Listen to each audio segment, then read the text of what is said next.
I listen. I know. I know. I know. I know. I get it. I get it. You've got a 99 somewhere. But this is the best team in Madden. Are you trying to build the best team in Madden? Well, head on over to instantmuckcoins.com to avoid the packs, save some racks. Link is in the description below. Use code CC now for 20% off.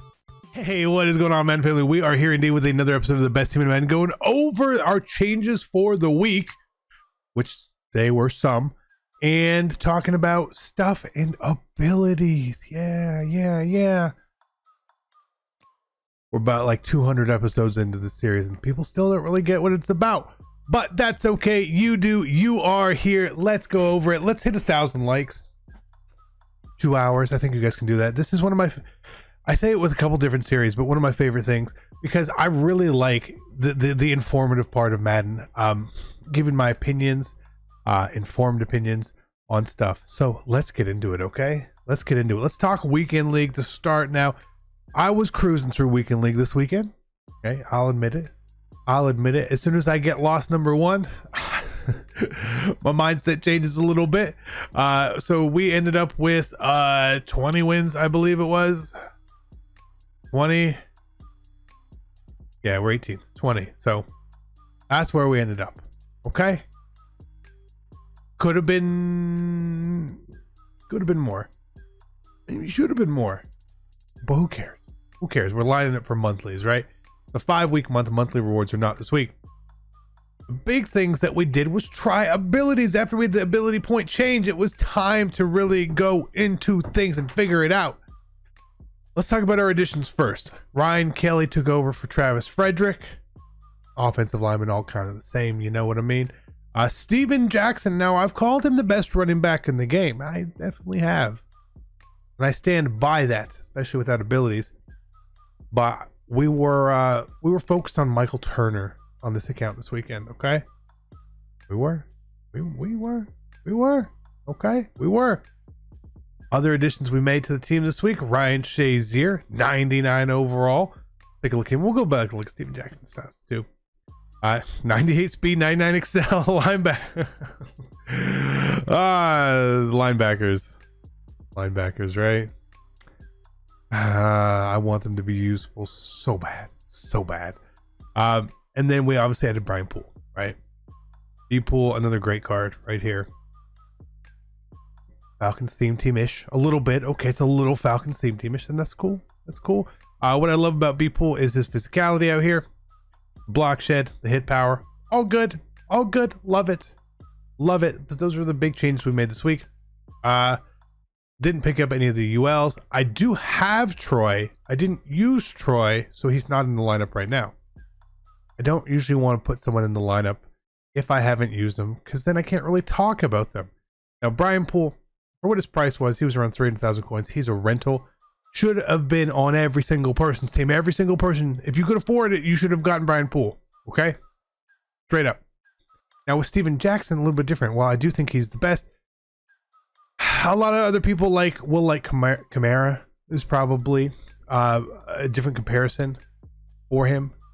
But as a power back, look at this card. The catching is what stands out for the power backs here. Incredibly good card.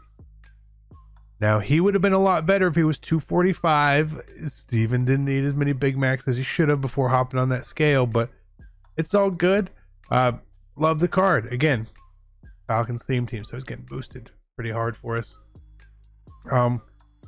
But really good card. Hits a lot of the thresholds. Does everything. He does everything you can need from a running back. Absolutely everything. So that is what is awesome about him. But this week is much more about abilities, okay? Abilities. Now, what abilities did we run? 15 ability point week. So that's what we ran on Favre. No surprise. Center, identifier, post up. I did not ability my guards this week. I wanted to see how the center held up right there. We used tank on Michael Turner and Jeremy Shockey, okay? Yeah, on both of them. Breaks hit stick tackles is what it's called, right? And they do break tackles, right? Broken tackles do happen in the game regardless. You know, a lot of times, especially on next gen, broken tackles on hit sticks just happen. A lot of players just bounce off. But I tell you what, it's a good ability. It's a good ability. Because neither of these two guys fumbled all weekend long.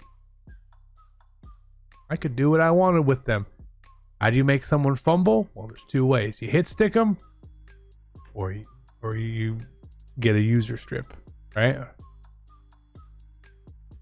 When you can't hit stick them, I don't know. So, yeah. Now it's crazy that it's 3 AP on a running back and 2 on a tight end. A little wild there. Even someone like Steven Jackson here, right? We're gonna look. I mean, he's a gold 99, right? It's 3 on him too, right? 3 on him as well. Again, they're both power backs, but lesser backs, non-power backs, worked on elusive back, probably the most popular archetype there is. Him and Tank, they do not get along. Does not happen. Okay. This makes sense there, right? Now again, even with tight ends here, you see, why is it on Jeremy Shockey? Well, he's a possession tight end. Julius Thomas here, who is really good as well. Let me throw that out there. Is a vertical threat. When we look at the vertical threat, he has to have 95 trucking. That's tough. 95 trucking is a lot of trucking. It is a lot of trucking for a tight end, okay? Tank, on the other hand, pretty sure they just get it. I think they just get it. I think so, at least. I don't know what the requirement is, but Shockey, Shockey. I think Shockey's the best offensive card in the game right now. Quarterback, Brett Favre's still the best quarterback, in my opinion. People will disagree. Hey, you know what? He is, okay? Now, defensively, we did way different stuff, okay? We've been running we were running 12 AP on our D-line constantly. I didn't do that this weekend. Here's what I did. We put instant rebate and run stopper on Ricky Jackson to try that combo out. Film study. I used film study all weekend on Brian Poole. And then a couple deflators out here to test that out, okay?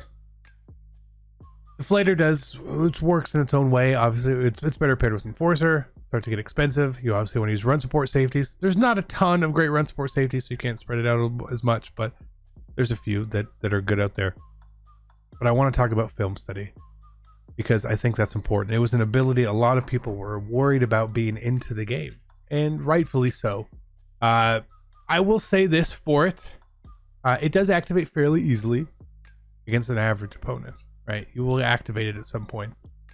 What I noticed more of it, the benefit of it, was that players would pick different base plays to avoid having it active. Okay, and that is what it is, right? Is that helpful?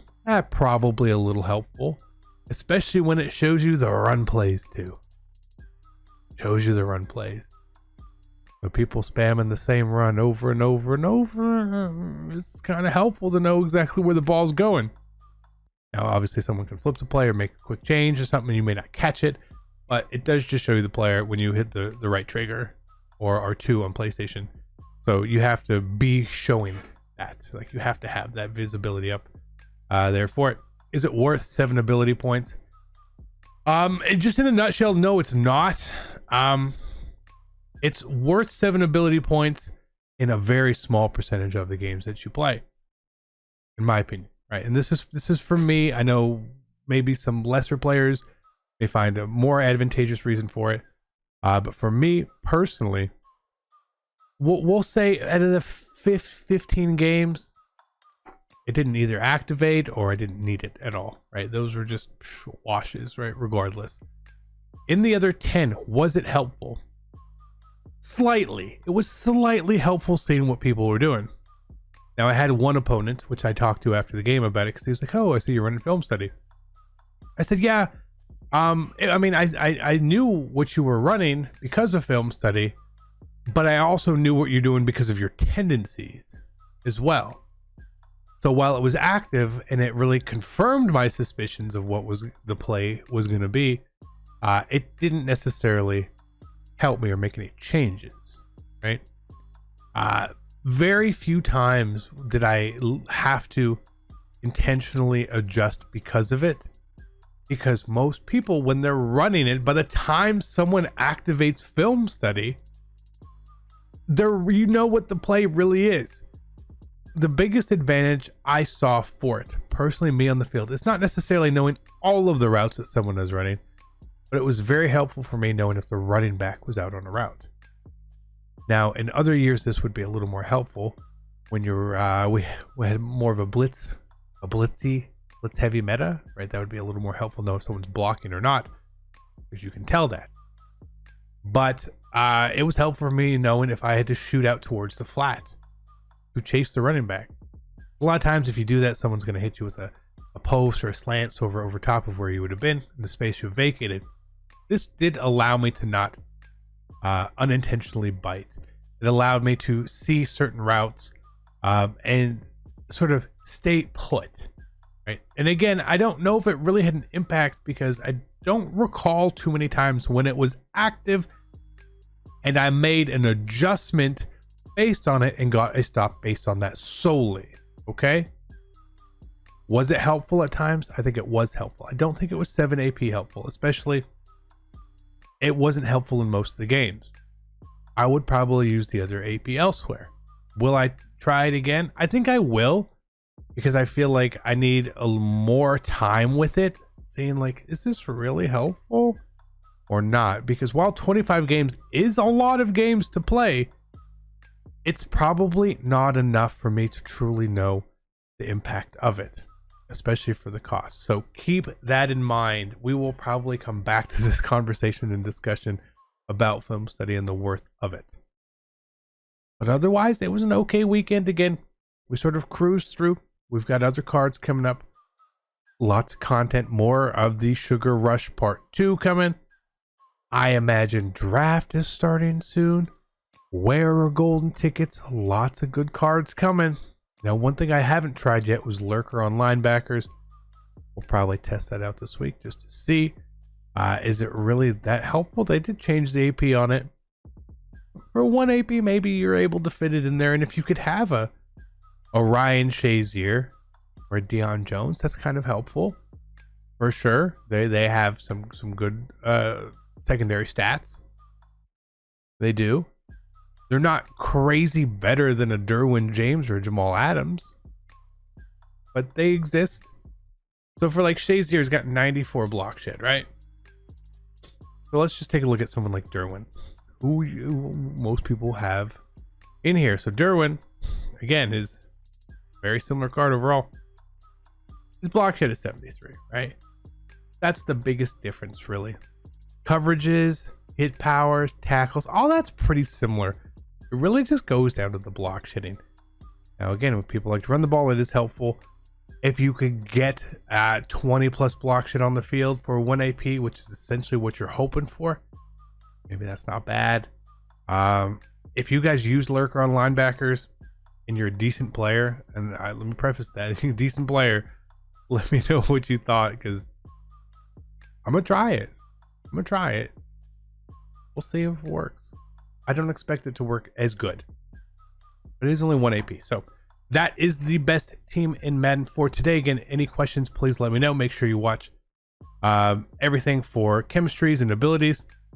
Our chemistries here, I'll cover it at the end as well, because people always talk, what chemistries you're running. Well, here it is. Watch to the end, right? Balanced O, run stuff, lockdown, full, zone run, almost full, 36 Falcons, full sprinter, partial brawler. Cool. Be great. I'm out. Peace.